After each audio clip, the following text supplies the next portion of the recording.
السلام عليكم. ازيكم يا شباب؟ عاملين ايه؟ يا رب تكونوا بخير.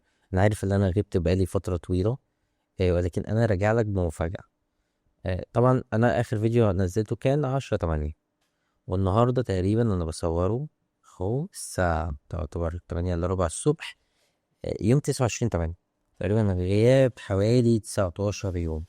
طب يا جماعه، هل انا طبعا سجلت كتير وحصلت ظروف، فالفيديوهات ما اترفعتش. المهم، لعله خير، لعله خير. انا جاي اقول لك في الفيديو دوت، انت لو مش عارف النانو بنانا، يفضل ما تشتغلش. ما يفضل ما تشتغلش. اي حد بتشوفه بيصمم في مجال المدرسين بالطرق القديمة، اولا ما تدخلش على الفيديو. جماعة دلوقتي احنا، اه انت عايز تعمل عمل ايه؟ عايز عايز تعمل حاجة انتاجية للمدرسين. طب العمل الانتاجي دلوقتي احنا عندنا تقنيات الذكاء الاصطناعي. طب تقنيات الذكاء الاصطناعي دي جايه علشان توفر شغل علينا، فبالتالي نستخدمها ولا نبعد عنها؟ اكيد هنستخدمها. لكن الشغلانات اللي انا بشوفها ديت، ان التصميم بيعمل انت العمل الابداعي، لو سمحت خليه لنفسك. وفي قنوات كتيره شرح العمل الابداعي، وانا هشرح لكم، اشرح لكم العمل الابداعي. وانا اوريدي كنت شارح العمل الابداعي في، يعني انك تعمل حاجه من الزيرو، كان في بدايه الكورس. سيب الابداعي على جنب، احنا دلوقتي بنشتغل بنحرق شغل، وهنطلع جوده خرافيه خزعبليه محدش بيعرف يعملها، وكل الناس تتمنى ان هي تعملها. احنا في الفيديو دوت، لو احنا شرحنا في الفيديو دوت 38 دقيقه من خلال موقع صوره، والفيديو ده ممتاز جدا. هو ده وده وده، ركزوا فيهم قوي. انا النهارده النانو بنانا قضيت على كل حاجه، قضيت على كل حاجه حرفيا. بجد انا كنت اطلع اشرح ايه؟ اطلع اشرح على موقع صوره تاني، تطبيق كويس وحاجه جميله جدا وفكره كويسه، ولكن النانو بنانا لازم تسمعوا كويس جدا في الحلقه دي. يلا بينا. اول حاجه هدخل على كروم، هسجل في المتصفح. انا الموقع ده، الموقع انا اكتشفته، فهو ارت ليست. تمام. كان من المواقع اللي انا بقلب فيها بتاعت الذكاء الاصطناعي، هما كانوا عاملين، بصوا، حتى اعلان ممول. فانا دخلت، قلت اجربه واشوف ايه الدنيا بتاعته. فانا جربته. هنروح نعمل هنا ستارت فري ناو، نعمل هنا جوجل ونسجل.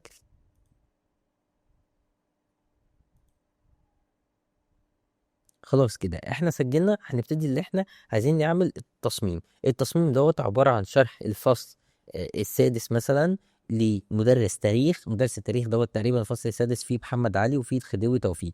فايه الفكرة اللي احنا عايزين نعملها؟ عايزين نجيب محمد علي والخديوي توفيق قاعدين مثلا على القهوة وبيشربوا شاي مع المدرس، والمدرس قاعد في النص ما بينهم كده اهو، وهم تقريبا يا اما بيبصوا كده بنظرة وحشة كده او نظرة صعبة. فيلا بينا، هي دي الفكره اللي احنا عايزين نعملها. دي فكره شرح المدرس اللي هو كان يعني دي الفكره اللي شرحها لي المدرس. خلاص جميل جدا. يلا بينا هنروح على هنا AI image and video. تمام. اهو هنا بيقول لك اهو النانو بنانا is now on artlist، هو الويب سايت اللي احنا بنستخدمه. تمام. start generating with Google most من advanced AI مش عارف ايه. تمام. هي تقريبا موجودة على جوجل. انا ارتليست انا كنت بجربه، فهي موجودة في ارتليست فعجبتني جدا يعني. وارتليست اسعاره كويسة يعني. يعني يفضل لو انت بتشتغل ومعاك كذا عميل، حاول ان انت تشترك في ارتليست. وفي ناس كتيرة جدا معاها فيزا اللي هي تشتغل فيه. خلينا نجرب الخمس صور، ولو طلعت حاجة مجانية هقول لكم عليها واقول لكم ازاي تستخدموها بإذن الله. خلينا نجرب الخمس صور. طبعا هي طبعا الأسعار هتبقى مجانية كده كده يعني، فما تقلقوش. كل فترة الدنيا بتقل. خلينا نروح على image to image. تمام. وهنبتدي هو بيشرح لك تاني. اوكي. هنا هنروح على هي إضافة الصور، وهنروح على فين؟ اللهم صل على النبي. صلى على النبي. هنروح على فيديو أخير دوت، او نروح نجيب معلش صورة المدرس الاول. وليكن هي دي، ايوه هي دي صورة المدرس. معلش صورة المدرس حجمها كبير، هدوس هنا اكسبت، فهتقعد تحمل فترة شوية. خلاص هو كده ضاف الصورة بتاعت المدرس. هنبتدي اللي احنا نجيب صور مثلا من على جوجل ونضيفها، اللي هي الصور مثلا صورة محمد علي. تمام. وصورة، نضيف صورة محمد علي الأول، نضيف صورة الخديوي توفيق. تمام، جميل جدا. نبتدي اللي احنا المفروض نعمل بقى وصف للتصميم اللي احنا عايزين نعمله. طبعا انا كنت محضره اهو، محضره في ترجمه كمان، عشان انا كنت عايز اعمله بدماغي انا في حاجات كده. قلت له هنا: اريد 3 اشخاص يجلسون في قهوه مصريه قديمه في الشارع المصري ويشربون الشاي، ولكن الرجل الذي في الصوره رقم 1 اللي هو المدرس في المنتصف بينهم، وينظر للكاميرا. واريد الشخصين الشخصين الاخرين ينظرون بحده له. ماشي، ده كده تمام، جميل جدا. افكر مثلا، هل مثلا ممكن نضيف حاجة تانية؟ عادي، انت بقى ودماغك. احنا عايزين ناخد بقى البرومت ده ونروح على موقع ارتليست وندوس كنترول في، ندوس هنا generate for free، ونشوف نستنى النتيجة. وكده طلع لي اهو يعتبر صورة المدرس بنفس، يعني هو يعني نتكلم في في 94% من شكل المدرس، 94% من شكل المدرس. و... ويعني شايفين الكواليتي يا جماعة؟ كواليتي عالمية قوي، كواليتي عالمية قوي.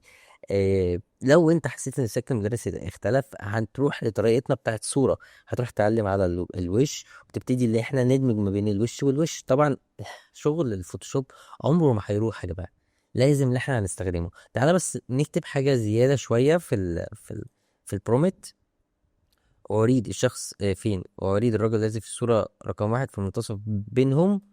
نكتب له مثلا: مع مع الحفاظ مع الحفاظ أهلا كامل ملاك. هو ممكن نعمله زيادة تأكيد شوية، ونجرب تاني كنترول في. عايز اقول لكم ان نونو بنانا ليه احنا بنقول ان هو حاجة جديدة وحاجة قوية. نونو بنانا بيحافظ على الملامح. يعني انا ممكن اوريكم شوية نتائج تانية انا عملتها. لا، الواحد هيتصدم. انا هجرب معاكم بس شوية حاجات تانية برضو، بس هناخد دوت هنحطه بقى كتصميم ونكمله لاخره. بس هنجرب شوية تفاصيل تانية، نستنى بس النتيجة. هو كده بيعمل جنريتنج الايمج، هو كده في 90%. يعني احنا بنتكلم في وصلنا لكده كام؟ 95%. تعالى نبتدي نعمل داونلود. هنا بيقولك لما تعمل داونلود، مش عارف، بيقولك لازم في سبسكرايب. هناخد هنا كليك يمين وسيف از ايمج. تمام، ماشي، يلا بينا ناخد الصورة ونروح بيها على فوتوشوب. تمام، ممكن شوف بقى انت عايز تكبر، بس انا حاسس لو كبرت التفاصيل شوية هتروح. فممكن نعمل دي كده اهو، ودي كده اهو، ونطلع كده فوق، سنة فوق كمان. ممكن نبتدي اللي احنا نستخدم الذكاء الاصطناعي بتاع فوتوشوب ذات نفسه. وفي مواقع برضو ممكن اللي انت تستخدمها، اللي انت تكمل ده وشرحتها في الفيديو اللي فات، زي موقع صورة اللي انت تكمل الحتة اللي تحت. هندوس بقى ايه؟ generative fill، generate. انا ما دوستش. اوكي، هندوس generative fill، generate. طبعا انت ممكن تطلع مقاس مربع يعني، بس انا مش عارف ايه السبب اللي هو ما طلعليش المقاس مربع. بس عادي، ممكن نطلع مقاس مربع يعني، مش حوار. عبال بس ما اللي يتعمل جنريت، او تاني خلصها. تمام، هو مبوظ الجزء اللي تحت يعني، بس مش مهم. اوكي. آه ممكن تروح اللي انت تروح على موقع AVI ابسكيلر او اي موقع ابسكيلر تعلي الجودة. خلاص، نروح مثلا على هنا بري، خط بقى بري بتاعنا اللي قلنا تلاقي اللي الله بتستخدمه. بري بري ده مثلا، ونكتب الفصل، سوري، الفصل. خلينا مثلا باللون الأبيض. الفصل هو زي كده، نكبرها شوية. الفصل، وننزل تحت كده نكتب السادس. اوكي. اوكي، ممكن دي نصغرها برضو شوية شوية كده ولا؟ تمام. تمام. ممكن نروح نعمل دي بلون تاني شوية نغيرها، مثلا باللون الأورنج اللي هو اللون ده. اوكي. اوكي. ممكن ندخل الكلمتين في بعض ونروح نعمل كنترول ونعلم على التكست، نروح على select، نروح على modify expand، نعملها مثلا دي على 6، ندوس اوكي. تمام. وندوس بعد كده عند الفصل ماسك كنترول اي، وكده دخلوا الكلمتين دخلوا في بعض. شكل ايه حلو. ناخد الكلمتين ممكن نكبرهم او نخليهم كده في النص بالظبط. تمام. ممكن نضيف من تحت الكلام layer، brush tool او fade عادي مش فارقة، مش خليها في البراش تول. ونضيف زي ايه، زي فيد من تحت كده كده في المعقول كده اهو. اوكي. نكتب الفصل السادس. ممكن نضيف مثلا ايه، زي ما بنضيف 2026، وتبقى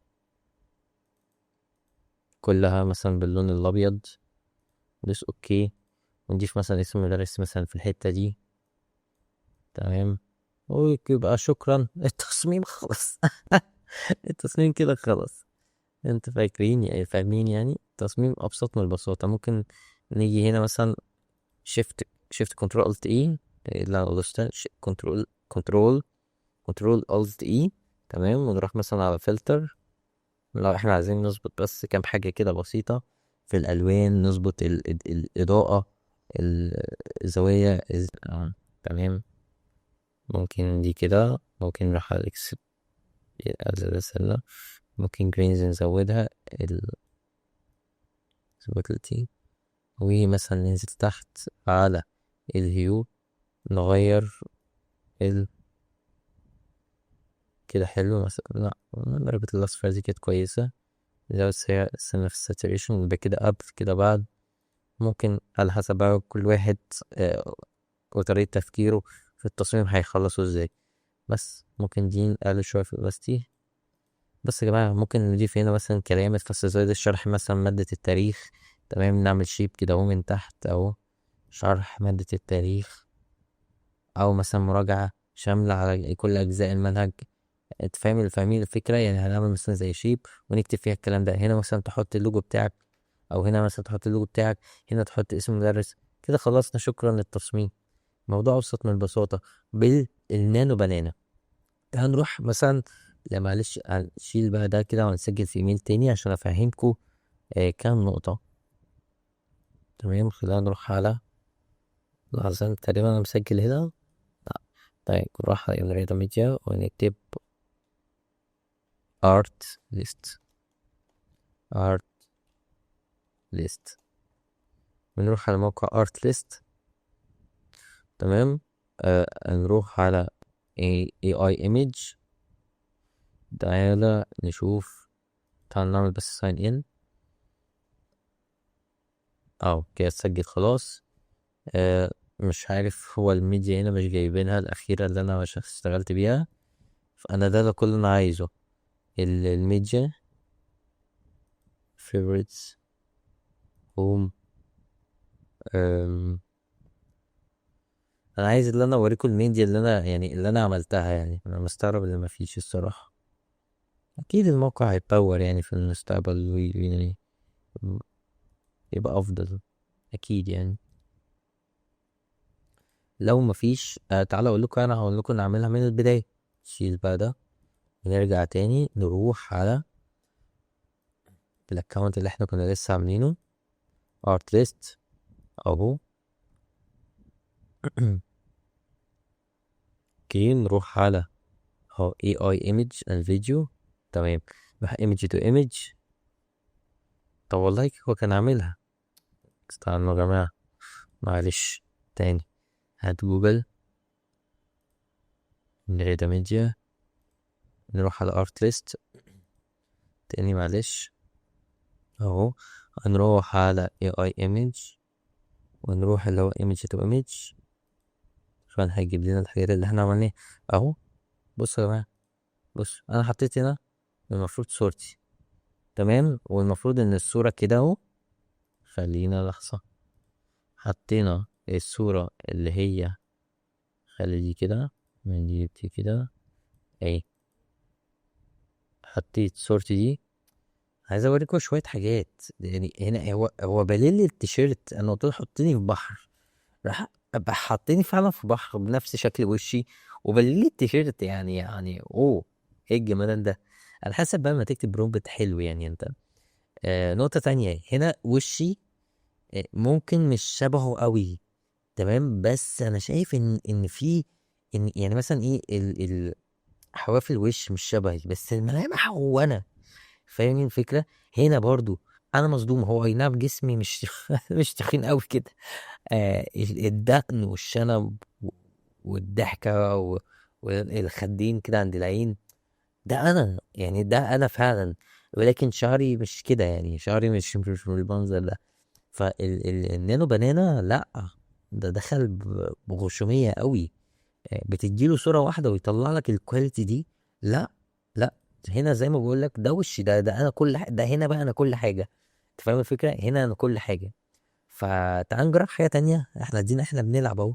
تعال ندخل بقى على الأكونت اللي احنا كنا عاملينه، معلش رايحين جايين احنا، نجرب حاجة تانية وتبقى حاجة آم، بتخدم الأفكار اللي احنا عايزينها. ندوس على الارت ليست. انا الفيديو مش هيوصل بإذن الله فوق 20 دقيقة ان شاء الله، يعني ان شاء الله نوصل ل20 دقيقة ونوقف الفيديو. التصميم بتاعنا يا جماعة متخيلين اللي هو خلص في قد ايه؟ موضوع بسيط قوي. تعال نروح على ال AI image to image برضو. شيل لي بقى الكلام ده، شيل خالص. ولا اقول لك خلي المدرس بقى زي ما هو. مثلا ايه، خليه المدرس ده، استنى. ممكن نكتب ايه بقى في الترجمة، وانت ممكن تكتب تفكر مع شات جي بي تي. انا عايز، مش عاوز مثلا المدرس I want teacher. عاوز المدرس مثلا آم، بلبس بلبس طيار، تمام، وخلفه طيارة ومطار، ويحمل في يده مثلا ايه، جواز سفر، تمام، يحمل في يده وملحوظة، حافظ على جميع جميع ملامحه. اوكي. طبعا انا لقيت يعني لما بحثت عن نانو بنانا لقيت الفترة الأخيرة يعني كل الناس بتتكلم عليه، بس ده خلال اليوم، يعني خلال اليوم، فالفيديو بتاعنا مش متأخر. ف انا اصلا ما كنتش عارف الناس بتتكلم. انا دخلت على موقع ارت ليست دوت، كان عاجبني، كان سبونسر، فجربت لقيت الناس، لقيت رسالة النانو بنانا دي، فبكده بقيت اسرش عنها. لا في ده، ايه ده، ايه الجمال ده، فاهمين الفكرة. النانو بنانا قوية، يعني أداة قوية أوي، طول قوية أوي، فلازم نستغلها الفترة اللي جاية، وأظن هي هتتطور أكتر وأكتر الفترة اللي جاية. تعال بقى جنريت فور فري بالنسبة للبرومت اللي احنا عملناه. يلا ونستنى شوية. طبعا زي ما قلت، يعني انت تبعته تصبر شوية. generating image بتلاقيه عمل تقريبا في تفسير لحاجة معينة، بس اتأكد لما الصورة تطلع. طبعا انا بجرب الويب سايت معاكم. حاجة جديدة نزلت فلازم نجربها، لازم نوري اهو. ايه ده يا نهار ابيض هو شكله 100%. هو يعني هو متغيرش. هو حوار المقاس ده انا فهمت سببه. انت لازم تديله الصورة، لو هي صورة مربعة هيطلع لك مربعة. استنى، او ممكن ان احنا نعمل حاجة حلوة. تقريبا دي اظن ملهاش علاقة يعني، تمام. يمكن مشكلته كلها حوار المقاس ده، لازم الصورة تديها له مربعة عشان يطلع لك مربعة. فلا ايه ده، شايفين التركيب عالي عالمي، وهو موجود فعلا في مطار، وايه ايه العظمه دي. ممكن ناخد الصوره كده اهو. تمام. ايه الصوره فيه؟ اهي صوره سيف از ايمج. تمام. ونروح نعلي الكواليتي بتاعتها. ومثلا ايه نروح نصمم مثلا ايه. هنا الوش مثلا عايز يتظبط شويه الصراحه. هنا مثلا نروح نعمل ايه، نيو. تمام. ونعمل مقاس البورتريه بتاعنا اللي هو هاي 2500 والويدز 2000. ندوس جنريت. نروح بقى على الصورة اهي. نروح نجيبها نحطها. طبعا انت ممكن بجنريت اي جنريت فيل يعني نعمل حدود، لكن ما عندكش ممكن نكبر كده اهو، نصغرها يعني. خليها مثلا كده اهو. اوكي. وطبعا اهم حاجه توديها الاب سكير تعلي الجوده، عشان احنا مش مشتركين، بس الجوده مش عاليه. تمام. انت فاهمين الفكره، فانتوا لازم تعلوا برضو ايه الجوده. ممكن والله يعني نروح نعمل كده اهو، نروح نعمل بعد كده فيد باللون الاسود. شوف مثلا كده اهو. اوكي. او مثلا بلون الهوية مثلا بتاعته، لو الهوية يعني نفترض مثلا ان الهوية مثلا بتاعته زرقاء، فناخد اللون الازرق ونعمل مثلا بيزك كده، نخليها مثلا باللون الازرق. يعني نبتدي نعمل شغل كده غريب شوية. شفت كنترول الت اي، نروح على فلتر، نبتدي ان احنا نروح نلعب كده في حاجات كتيرة. مثلا ايه نزود اللون الازرق. آه مثلا ايه الاكسبوجر نظبطه كده سنة. الهايلايتس نظبطها. تمام. مثلا ايه التكتشر، زود لي مثلا في التكتشر. الكلاريتي ظبطها لي. نفضل نلعب كده اهو شوية لحد ما ما الدنيا ايه ما تظبط. تمام. مثلا نروح على اللهم صل على الهيو مثلا كده. آه، نزود شوية في الساتوريشن. تمام. دوت برضو نظبطه الألوان دي، ألوان البشرة. تمام. ممكن كده قبل كده بعد، عشان الهوية مثلا بتاعته زرق، نروح نجيب بقى فونت بري بتاعنا العالمي ده، ونكتب مثلا بداية، مثلا بقى باللون الأزرق بداية، أو نكبرها. نكتب الرحلة. هو الرحلة. مش نروح بعد كده دوت مثلا نغيرها مثلا نديها اللون ده، أو لا يعني مثلا ايه ما نخليهاش أزرق فازرق كلها. ممكن بداية الرحلة مثلا تبقى باللون ده، ونصغر كده شوية. ندخل الكلمتين في بعض، وندوس كنترول ونعلم على الكلمة image select modify expand set، ندوس اوكي. هنا ندوس ماسك كنترول اي. كده دخلنا الكلمتين في بعض. ممكن ندوس هنا shift والكلمتين مع بعض كنترول convert smart object، كليك يمين ضغطتين هتروح مثلا تعمل stroke. اوكي. كبر بس الستروك كده شوية. ستروك مثلا باللون مثلا لون أزرق غامق. مثلا يعني كده. ندوس بعد كده اوكي. ننزل تحت نروح نعمل نيو لاير، نجيب البرش تول على الفانس، ناخد درجة اللون الستروك ده، نبتدي ان احنا نملى الفراغات كده شوية. تمام. حلو اوي كده اهو. ناخد الاتنين convert smart object، نضغط ضغطتين، نعمل ستروك تاني، بس المرة دي الستروك هيبقى بالابيض، ونبتدي ان احنا نصغرها سنة. اوكي. وادي اهو كلمتين داخلين في بعض. ممكن بس ايه كان في مشكلة بتاعت حرف الاو، بتاعت النقطة بتاعت البي. آه هن دي مثلا نجيبها كده سنة ونحطها. اوكي. ممكن نجيب بعد كده نيو لاير، نجيب البرش تول نعملها على الابيض، نصغر نعمل الهارنس زيرو اوفرلاي، نضرب كده ضربة لون. ممكن نحط اي حاجة بقى من تحت بقى مش عارف. اي فيتشرز مثلا كان في ايه فكرة اللي انا كنت اعملها. يعني مثلا ايه نملى الفراغات اللي هو دي الحتة الفاضية دي. مثلا ايه حاجة هجيبها من تصميم. تصميم قبل كده كنت عامله. آه، دي ده مثلا التصميم ده. تمام. ممكن ناخد منه اللي هو الجريدز ديت اللي محطوطة اهو، بناخدها هنا نحطها هنا. شايفين بتاع ده شكل برضه ادي حطينا الجريدز فوق وحطينا الجريدز تحت، تعمل شكل حلو. ممكن نزود هنا الاوباستي شوية ونزود برضو الاوباستي شوية وتحط اسم المدرس. وهنا ممكن بس ايه الكلمة عايزين، لو احنا عايزين ننزلها كده شوية ونجيبها كده اهو. حط اسم المدرس، حط بقى التفاصيل بتاعتك بتاعة التصميم وخلاص يا صديقي. التصميم مش هياخد وقت بعد كده معاك. ممكن هنا color look up نعمل ستريب عملت حاجة. يعني هي فكرة لو انت عايزه لون سيان، لو انت عايزه لون سيان بس. ممكن دي نعمل هنا luminosity اوكي. ممكن هنا يعني نرجع لون البشرة اكس، نرجع لون البشرة مثلا يعني على حسب.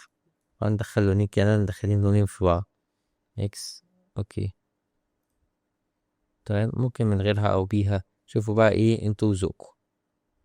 هي انا شايف بس ليه لو احنا عملنا بس في بيها من تحت اكس كده ونقلل شوية في الفلو ونعمل بس فيها بيها فيد من تحت، تبقى شكلها شيك قوي يعني الصراحة. ميكس لونين حلوين قوي اهي مثلا كده قبل كده بعد. ميكس لونين حلوين ومريحين للعين. حبيت اللي انت مثلا تغير اللون. طبعا احنا بنشرح ايه شوية اساسيات برضو ايه في الطريق. كده كده احنا ايه قلنا كده يعتبر دي الحلقة الأخيرة. بس يا جماعة يعني انت فاهم الفكرة. انت حاول انت ايه كمل بقى التصميم وحط التفاصيل بتاعتك. النانو بنانا جه يسهل علينا حاجات كتيرة، فبالتالي لما حاجة تيجي تسهل عليك لازم تستغلها. ما ينفعش ان انت ما تستغلش الحاجة اللي طالعة جديدة. انت لو مش عارف النانو بنانا والمصمم بتاع مجال التعليم مش عارف النانو بنانا، لو سمحت ما تصممش احسن. ما تتعبش نفسك في تركيب، ما تتعبش نفسك في حاجات ما لهاش اي 30 لازمة. وفي الاخر يعني المدرس بيستعجلك، المدرس مش بيديك حقك. فاستخدم بقى الاي اي، انجز حالك بقى وبس. دي كانت اخر حلقة. لو احتاجنا ان احنا نعمل حاجة تانية او حاجة زيادة ساعتها هنعمل. وبالتوفيق يا رب، ومع السلامة.